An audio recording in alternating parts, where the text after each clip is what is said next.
If you can hear me well, can you maybe clap your hands for me? Can you do it again? Thank you. Okay, welcome everybody. We did intros yesterday, but I'll just introduce myself again. My name is Jess Ali. I'm one of the co-directors at Bulk Space. Just a couple housekeeping items. We are going to have breakfast and lunch today through Friday with some breakfasty snacks on Saturday. And then, you know, we're doing the Detroit dinners tonight to get you out into the communities. As a reminder, everybody has a fun little colored heart in your name tag. When we meet for lunch today, we're going to go over those colors and which locations are associated with the colors. And then also, since we're going to be doing some announcements at lunch, if you all have anything that you want to share, please feel free to let us know. And also, I'm going to give the mic to Brandon for a second. Oh, okay. Just small stuff. Okay, so we have just two things in our lobby, and we're requested for area to leave takeaways. So if you have takeaways that you did bring that would be free and not part of the artist book fair thing for sale, please feel free to put them there. And also we have our digital MdW map, which if you had not entered your space into there, we have computer set up that Brian had set up, so I will give them Brian. Oh, you're chewing. Sorry. Yeah, I think a lot of you have your spaces on the map, but it's an amazing project at this point because there are hundreds of artist-run spaces on this map. You can simply register and then add your space. It's quite easy, but if you have any difficulty, I'm wearing this yellow shirt. Thank you, Brian.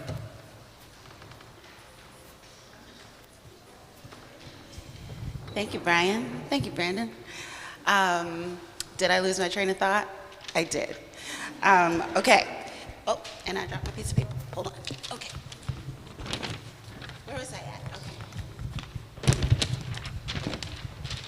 Sorry. All right. So,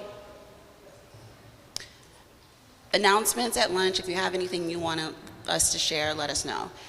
Also, don't forget to scan the QR codes to poll for the programs that you're thinking about attending. It's not guaranteed, but we just want to collect as much information as possible so we can maybe move and just respond in real time to the needs growing, bigger space.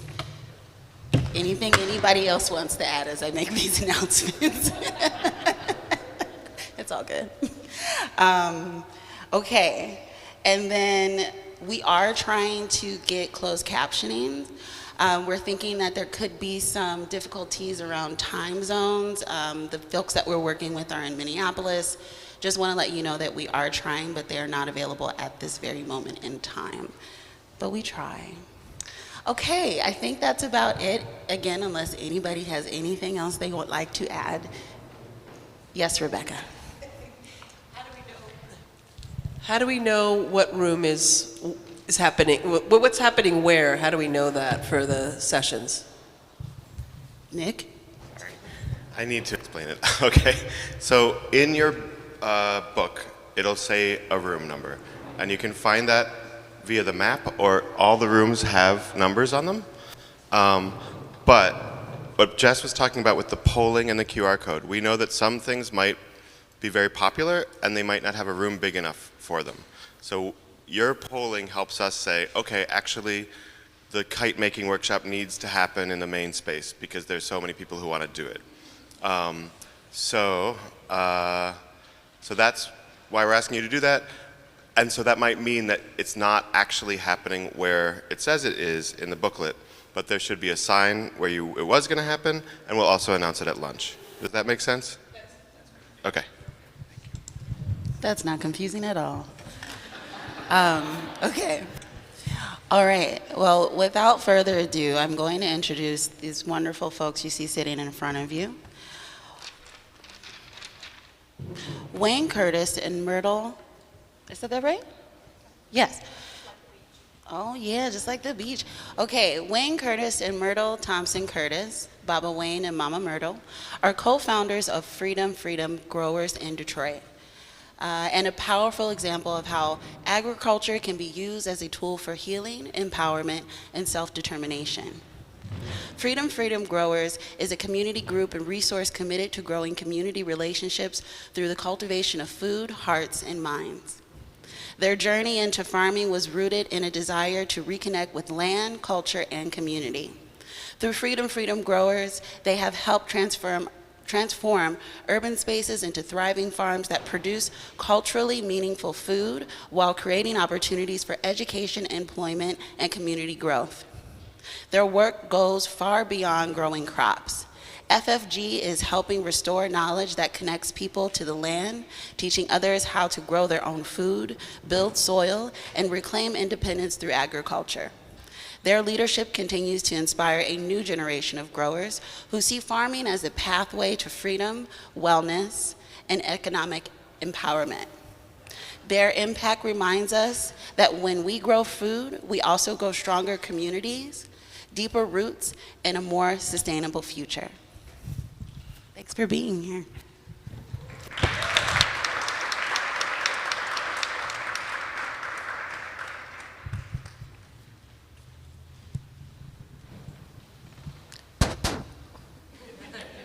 Good morning, good morning. I am Myrtle Thompson Curtis, co-founder of Freedom Growers, and My name is Wayne Curtis, co-founder also of Freedom Growers.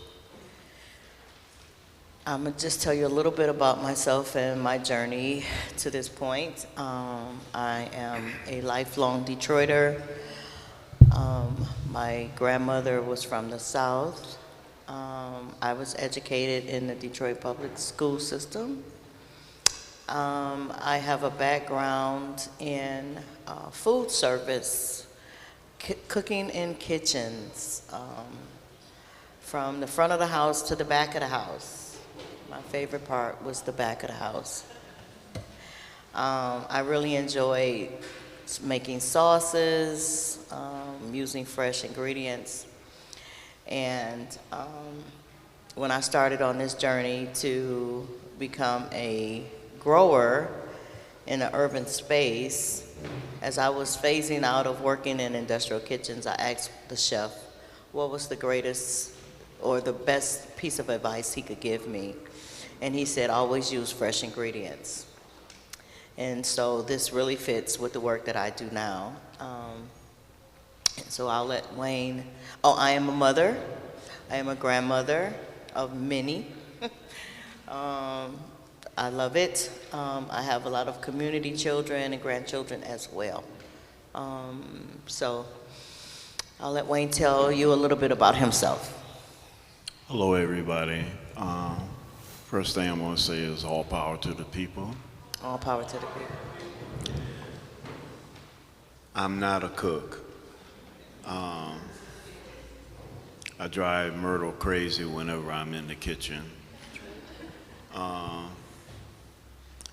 But my contribution to Freedom Growers comes from my activities in the movement in the 60s and 70s and 80s.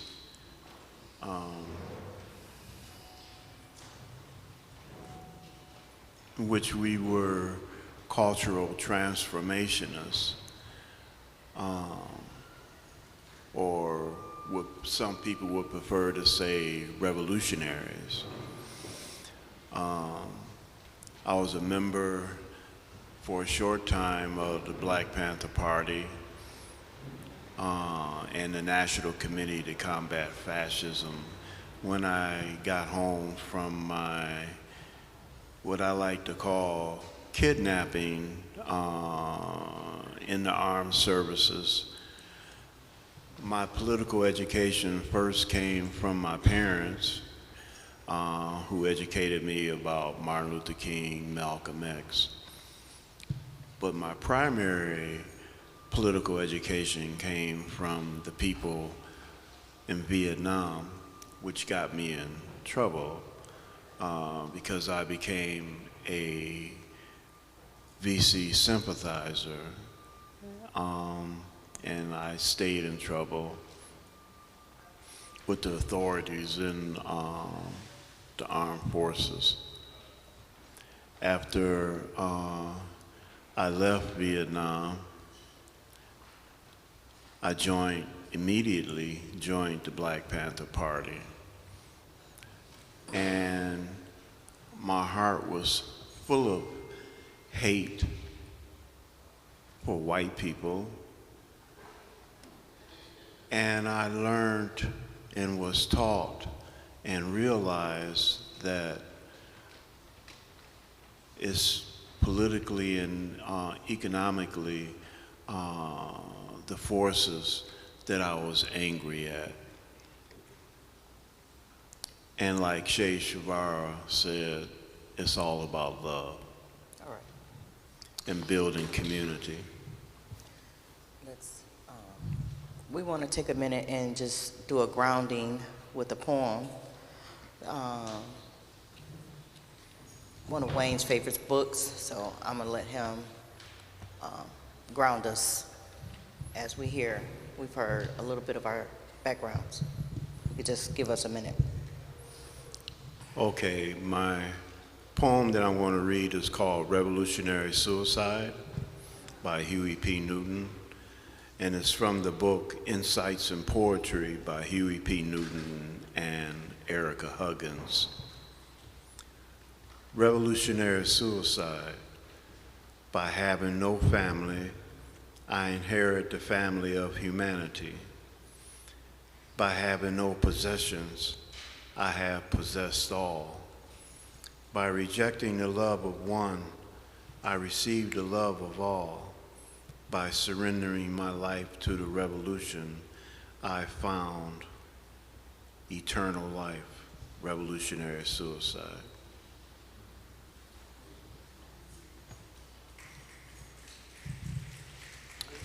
Okay, thank you.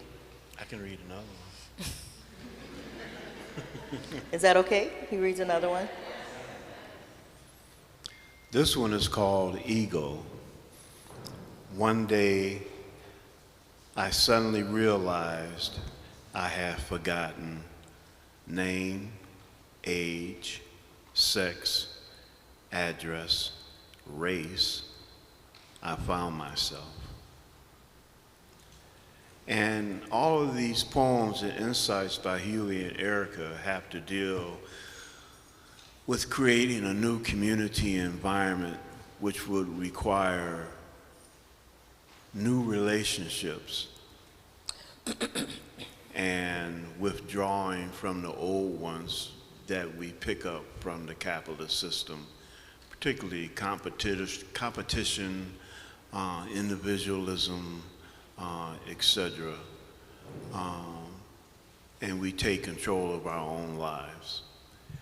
In order to do that, we have to change ourselves, we have to grow our new souls, and we have to create, with those new tools, we create new methods of survival and existence. Excuse me. Oh, okay. He will go. And I don't want to be rude because Sorry, y'all. I have learned so much from my partner, Wayne Curtis. I mean, honestly, our story is a great love story because we came together to create the garden, and then the following year we were committed to each other at a ceremony in front of our family and friends. After a very long friendship, we met in the 90s, and he would always hand me these great books to read. And I was like, okay, this is cool. But I was more interested in the person as an artist. But he was shaping and transforming me, helping me to transform over a long period of time. So this is one of his quotes. And Wayne, as an artist, he is the soul of Feed 'em Freedom. I am the hard worker bee.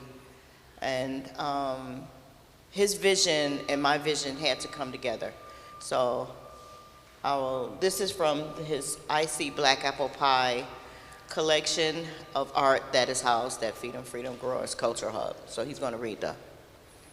Okay, I'll make this one short. Promises, promises. This is from the little pamphlet that we put out, I See Black Apple Pie. I See means intercommunalism, intercommunal black apple pie. And this is the quote. Art is an expression that comes to me like that of a writer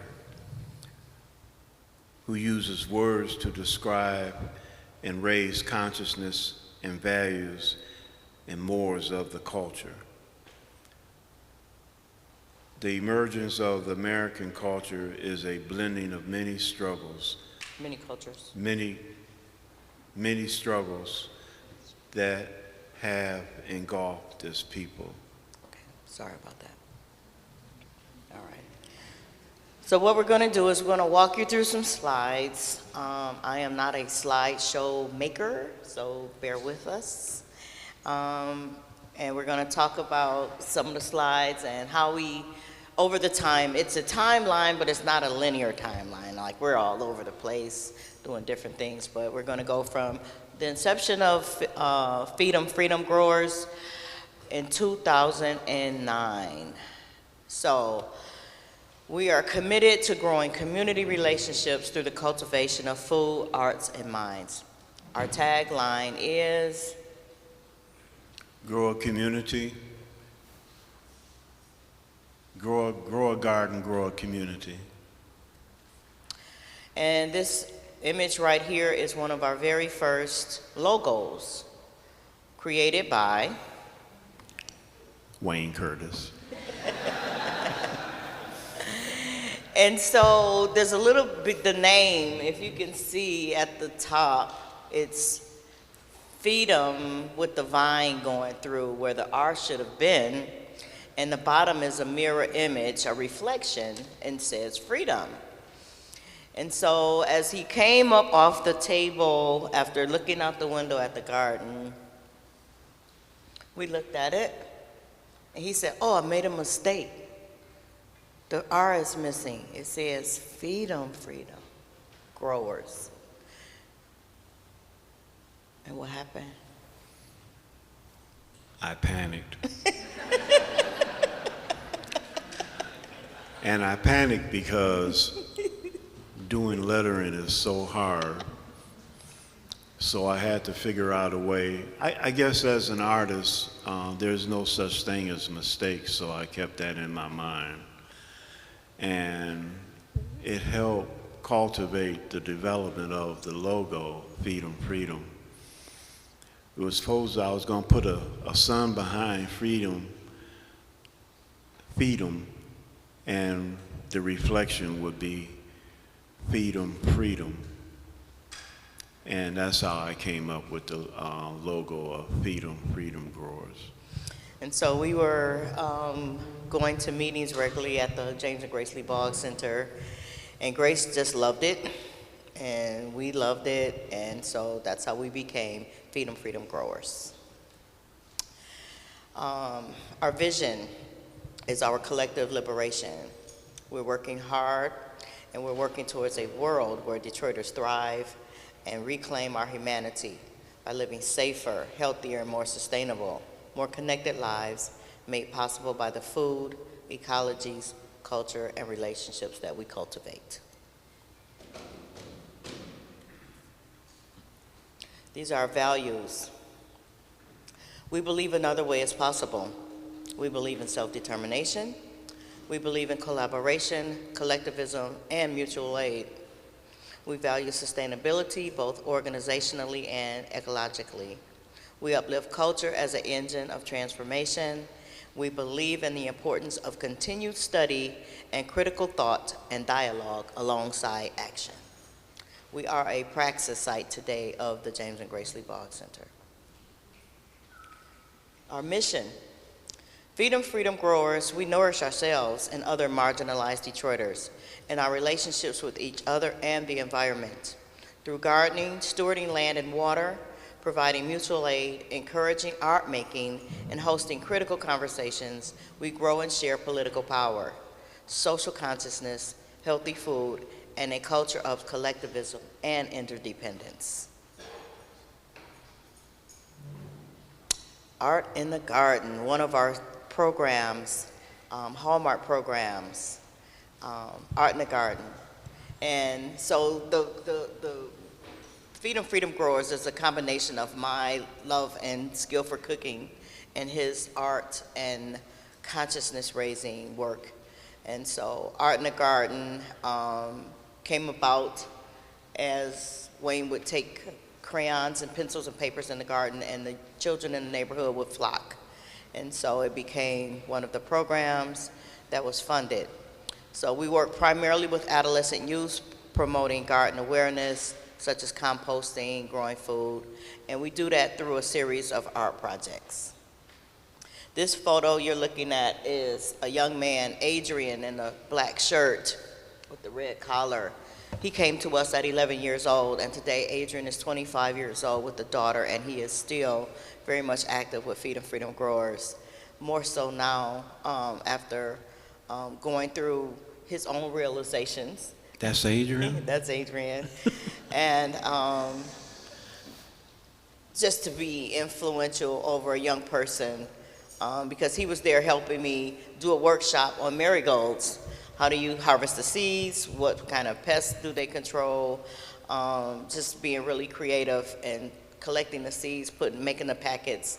And so he went away and he came back. And so it's like he never went away.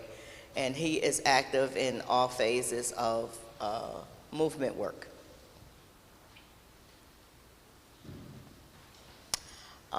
This is a photo of Art in the Garden. Wayne, you want to talk about it? Art in the Garden is one of the programs that we have on a continual basis to bring youth together.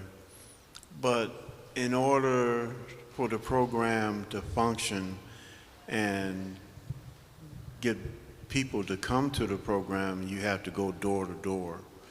You have to explain ideologically the program and why they should participate in it. And so this is a result of that. The young people enjoy art just as I did when I was their age.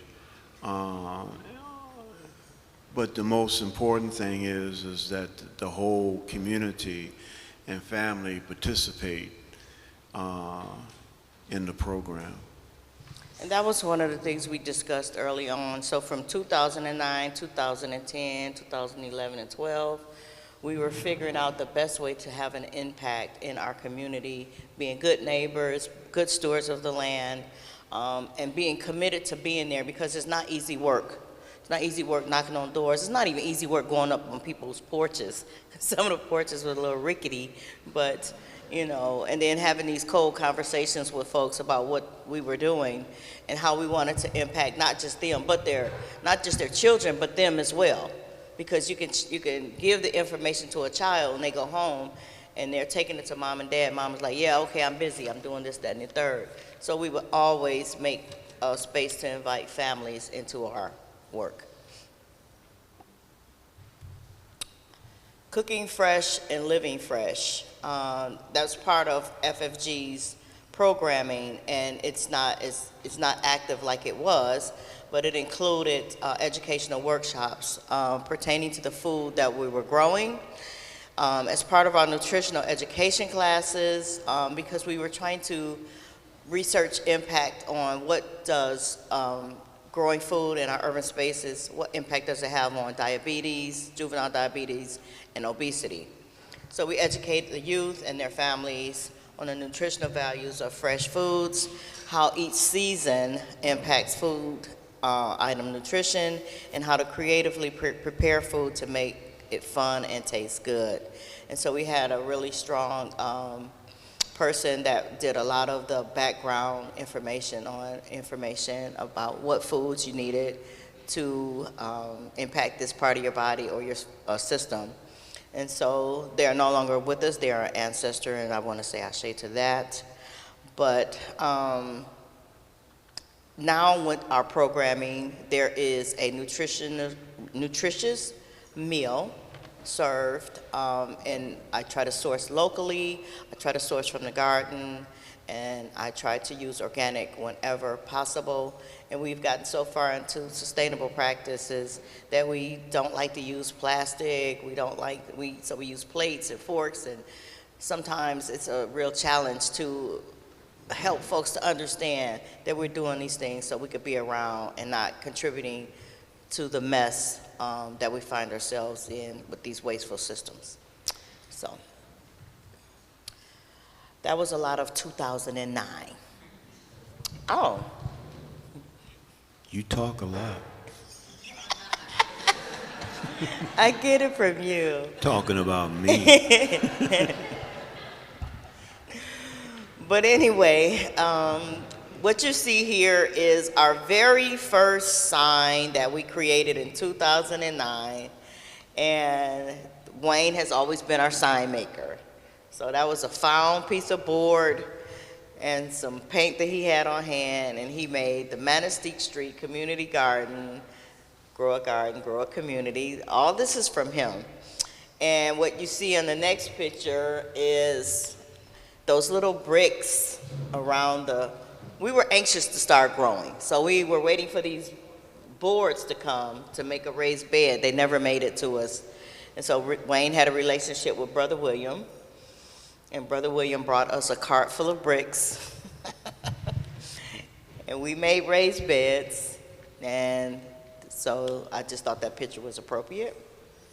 The funny thing about that is how he got the bricks. And we live in an impoverished community. And he brought us these baskets full of bricks, and Myrtle said, you don't have to say this, but he charges, what, 3 cents a brick or something like that? I can't remember. But then I realized he was getting the bricks from this abandoned house that was right next door to us.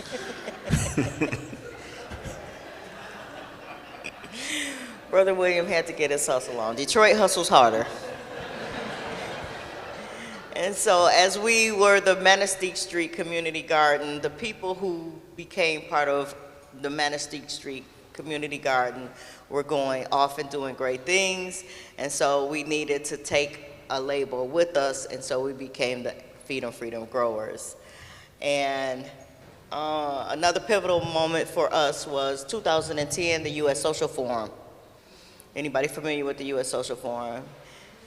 I'll tell you, it was phenomenal to have so many people in the city of Detroit doing so much wonderful communications work, and then the mainstream media overlooked it. They had a little blurb in the paper about that big, but they came to our site and they looked around at what we were doing, and it made it greater. It made it greater, and some of those relationships are still in existence today. Like the young persons that we see, they have actually created an organization called Peer Respite here in the city of Detroit. That's us just talking to so many folks who have come along and visited our space and contributed to. And there's one particular person I want to shout out, and he has the hat on, and that's Ron Scott. That's a good friend of Baba Wayne, who is also an ancestor in Ashe. When you hear us talk about cultural transformationist, that came from Ron Scott and his work with police brutality. This is another story, y'all. But me and Ron were sitting in the room, and I remember how I came in. I was very upset that this lipstick company was using terminology of revolutionary lipstick. And I was upset. I said, we had to find another way to define revolution. So he thought about it for a minute, and he came up with this concept of anthropological cultural transformationist. Right on. And I've been using it ever since. Thank you, Teron. Art in the Garden, again, here is us taking a lesson on flowers, bees, pollination, honey, and turning it into an art project.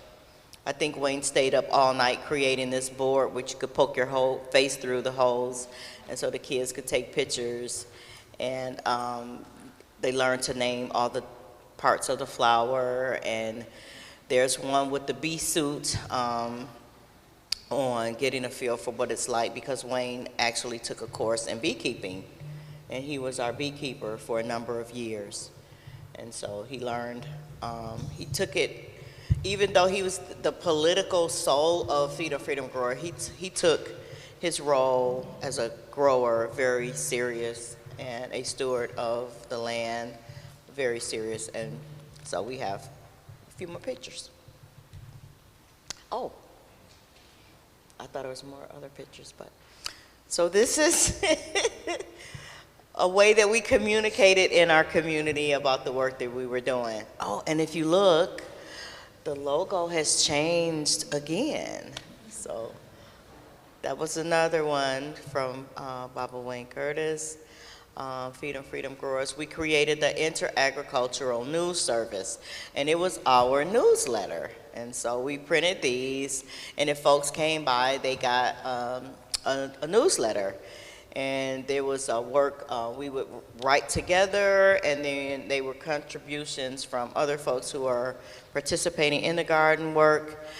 And I think we made it up to 3 issues, but doing so much other stuff, it kind of like fell by the wayside. So now these are just our archives, and we have a couple of them. So, and that little guy in the red shirt right there, he's got a great story. He has a great story.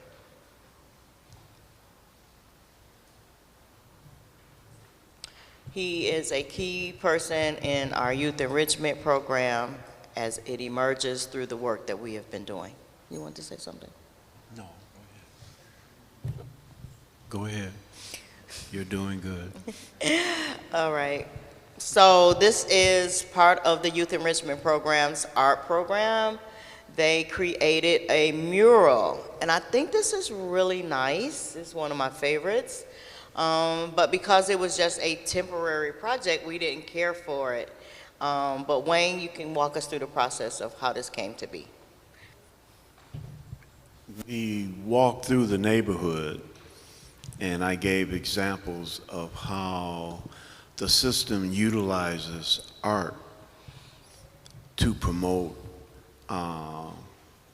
its political and economic system. So we looked at billboards and we analyzed them. So when we came back with all that information, they designed this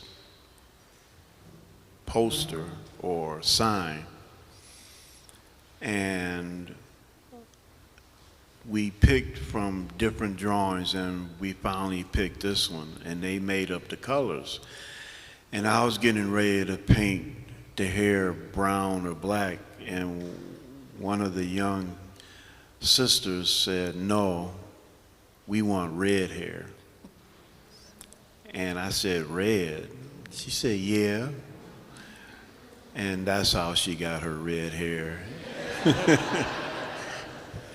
So we did have the opportunity to turn this into t-shirts for the young people, and this was what we would call a showcase project. At the end of their weeks as an enrichment participants, they all had to show what they learned, and there was cooking, there was the art, there was the music.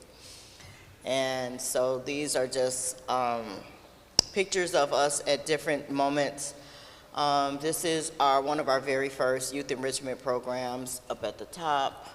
These young people are now parents and nurses and students. And the picture there with me in the background with my chef hat on, we were at a daycare center and we were creating cooking with our children. And they are going to make salsa from tomatoes from the garden. And that is Curtis Renee in the blue shirt, and that is Monique. Curtis today is part of Detroit Safety Team and other wonderful works. And Monique is admin at the 291 Culture Hub. At the bottom are some of those neighbors who got a flyer and a knock on the door who came to participate in the workshops.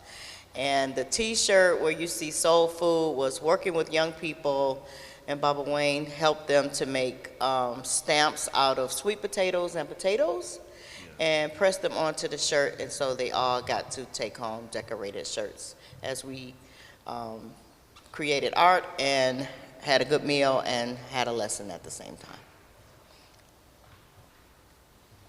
This is one of our latest iterations of the Youth Enrichment Program. And so that little boy in the red shirt that you saw over a while ago, a couple of frames back, is the young person in the black shirt. And this was our attempt to create indigo in the garden. That was our challenge. We challenged ourselves every year to do something different. And so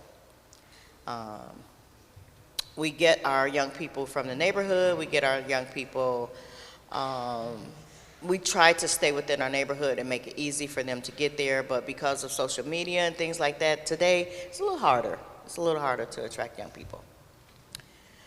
Here are young people from Cass Technical High School in the garden coming out to get credits for their senior year project. And these other young folks with the yellow shirt and the drills are learning how to make a raised bed in the garden. I'd like to add that the tunnel, the hoop house that you see here, the plants growing, the participation from the people, the food served after each program comes from the concept of reutilizing and reinventing and liberating the resources that are serving the corporate community, and us liberating these resources and technology and showing how they can create new minds and new souls. That's it. How was that? It's great. This was 2025. Our youth went to the Detroit Public Theater and received instruction from the person. I can't remember her name. I'm so sorry. But this is part of their leadership training, standing on stage, talking in front of folks, just feeling good about who they are as young folks in the city of Detroit. And so it's more than just being in the garden. It's a lot of exposure and access to resources throughout our community.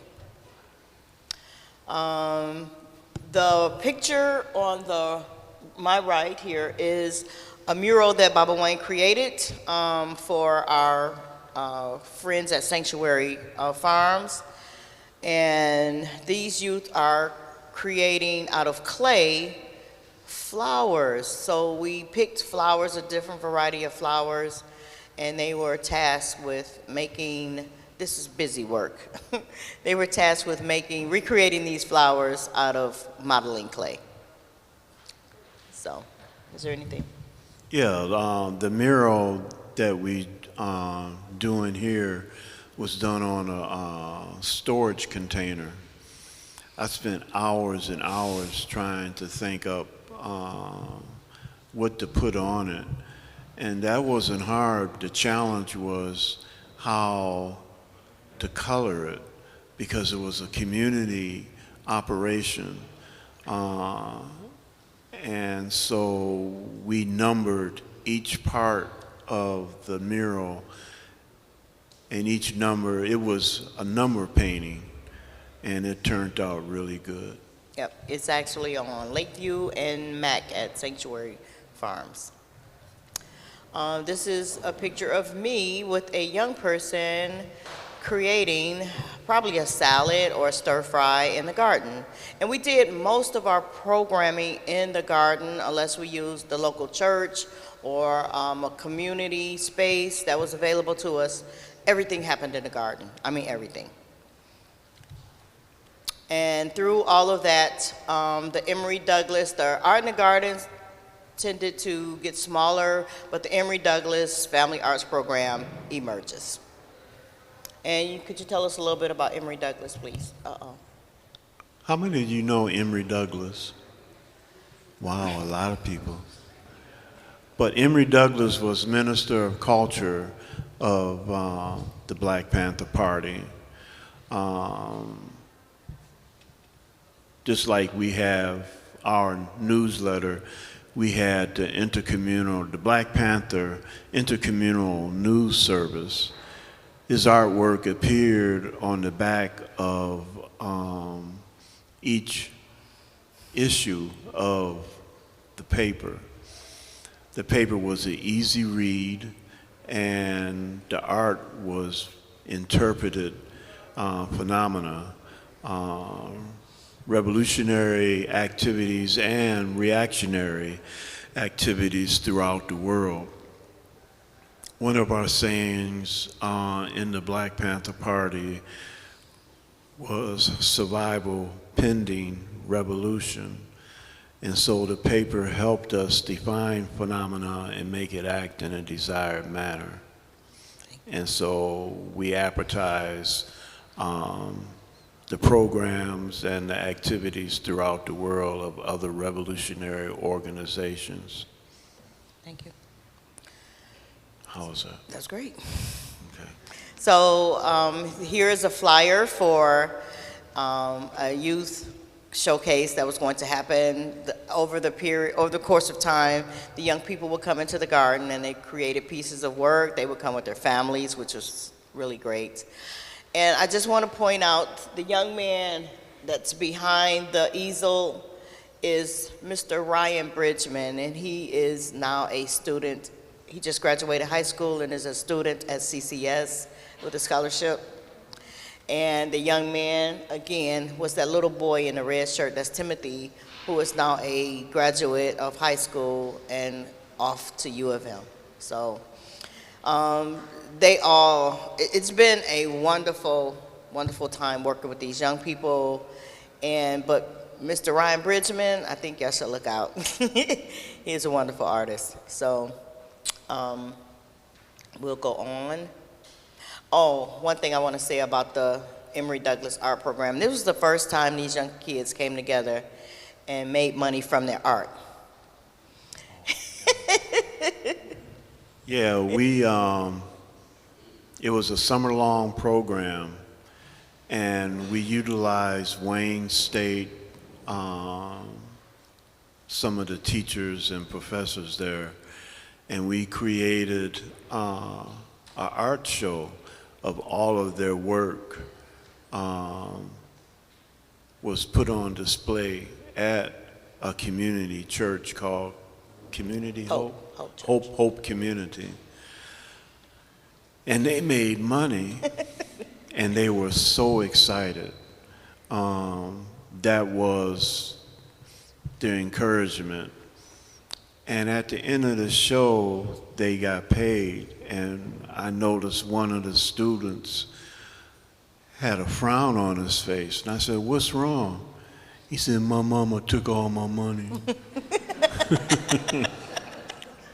She said, "I'm going to keep it for you. I'm going to keep it safe." And so that's just a really nice picture of Wayne with the sign that the children made to have people know this is where we're having our Emory Douglas showcase, right there outside in the garden. From 2015 to 2018, all these things are happening. We are becoming involved in a lot more neighborhood conditions. We had a home foreclosure that we participated in, created a wall of art to help save someone's home. That was a long battle. We are starting to really get involved in the connection of water and air quality in our neighborhoods. And so our work just started taking on it outgrew the garden, and we became involved in a lot of community struggles. We were fighting against land grabs in our neighborhood, and so we are in the garden, and this is part of a collective of artists who support Wayne right now. One of those artists is Stephanie May, and she came and did Art in the Garden, Detroit Summer of Design, and these are some of the young people who created what they were looking at, and it was just one of many art projects, and it led us to create the Fox Creek Pavilion and the Culture Hub. So the Culture Hub emerges from our work in the garden, and we have an indoor space. So we reclaimed this property in 2011. It was an abandoned structure. It cost us maybe $2,400 to purchase. But again, we're working with community on how to salvage and not just throw everything into the landfill. So it's a long, laborious project. This might have been 2016 by the time we get to this point where the house is being deconstructed and reconstructed. And this is what it looks like today. It's no longer a two-family flat, but it's a two-story residence. And I am going to read the statement that goes with the 291 Culture Hub.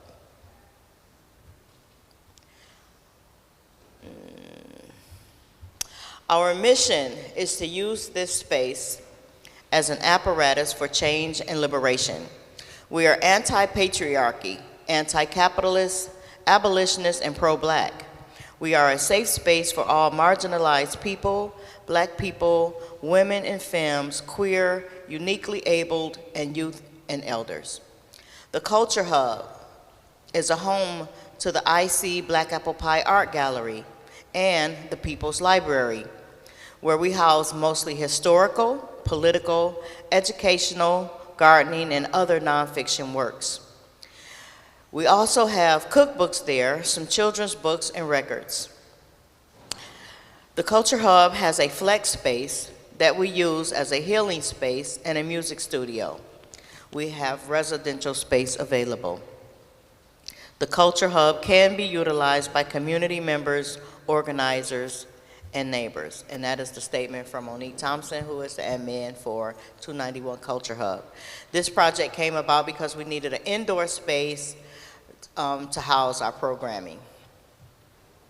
This is just some of the things that happen inside. This is probably a dinner and conversation getting ready to take place, as well as art classes, and BLM arranged for and worked in conjunction with Baba Wayne to house art classes over the course of 2 summers at the Culture Hub. And as I said earlier, the food was provided by resources that are in our community, and we reorganize those resources. Rose's Dinery, Rose's Fine Foods. Rose's Fine Food donated salad, sandwiches, because at the end of every class of the Emory Douglas Youth and Family Art program, they were served a hot supper. So now we're back to across from the garden. There's the Fox Creek Artscape, and it's named after the Fox Creek Canal, which is named after the Fox Creek natives who were there, indigenous folk, who would not bow, they would not capitulate, and so they were all slaughtered by the French because they did not they knew what was coming, and they fought to the very end, so their blood is in the soil. And so the Fox Creek Artscape is a pavilion and a farm stand that complements the Feed 'em Freedom Growers Garden, and it is a space where we do art, we do music, as you can see. Baba Wayne is standing there with artist Tamishi, Professor Stephen, and Tamishi's curator, and they're standing in front of one of his murals, and it's called Replenish, which is at the site on Manistee Street. On the apple blossoms there were painted by artist Backpack, who we don't get to see very much anymore. But it's a wonderful space, it's a healing space, it's a space where people use daily, and if we have our way, it will remain a community, open, public space. It's a fight these days. And also, one of the artists is Jasmine Allen. So on the back of Replenish is this mural called Grow Freedom. And it's one of my favorites by Jasmine, who is an artist now residing in Flint, Michigan. This is a rendition of Wayne and myself in the garden, and you see the Fox Creek Indigenous in the back, and you see the revolutionary holding a flag and a sign, and you have what is the spirit of what comes from the ground. And this is a mural that is freestanding, and we get to see these every single day.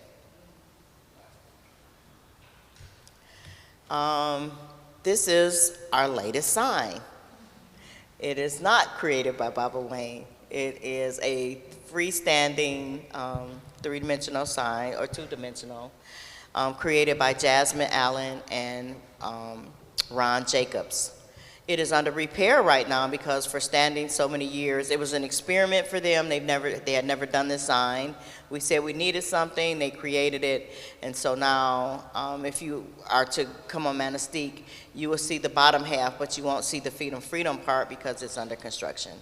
But it's really wonderful to have artists be able to come into the space and be creative as they see fit.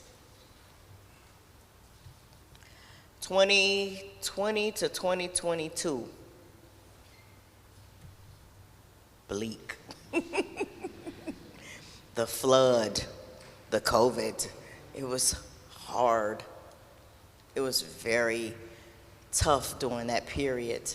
So this picture you see right here is, I'm standing on my porch, and those are the stairs covered in murky water. The garden was almost swept away. And you see volunteers cleaning up afterwards. It washed out two of the natural rooms that were created that would lead up to the canal, just washed out. So through community, we raised funds to clean up, replace things, and what came from it was a very strong volunteer base that stands today. Every Saturday we're in the garden. Through COVID, people needed a place to be. They needed a place to be together, to see one another, and so we would meet in the garden, and that was our sanctuary. There's life after the flood. 2023 to 2025 is a time of reflection and looking at what it means to be safe in our spaces. And these are some of our young people.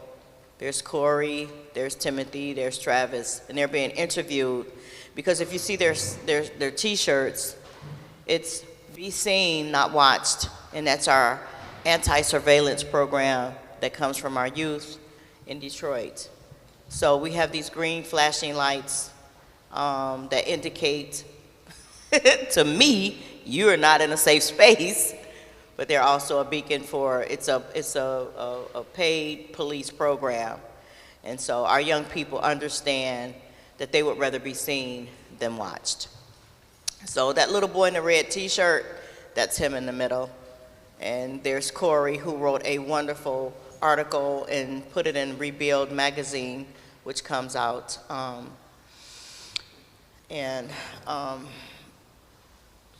They created from this a bike ride, an annual bike ride that happens. It's called the Be Seen Bike Ride, and happens in August.